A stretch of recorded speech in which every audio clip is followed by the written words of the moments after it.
നിനക്കത് ചെയ്യാമായിരുന്നു, അല്ലെങ്കിൽ നിനക്കത് പറയാമായിരുന്നു.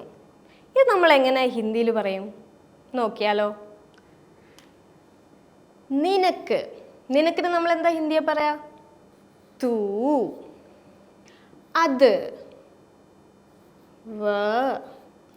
ചെയ്യാമായിരുന്നു. ഇത് നമ്മൾ ഒറ്റ വാക്കായിട്ടാണ് മലയാളത്തിൽ പറയാ, പക്ഷെ ഹിന്ദിയിൽ കർ സക്താ ഥ. അടുത്തത്, നിനക്കത് പറയാമായിരുന്നു. നിനക്ക് എങ്ങനെയാ നിനക്ക് പറയാ? തൂ. അത്, വ. പറയാമായിരുന്നു. ബോൽ സക്താ ഥ.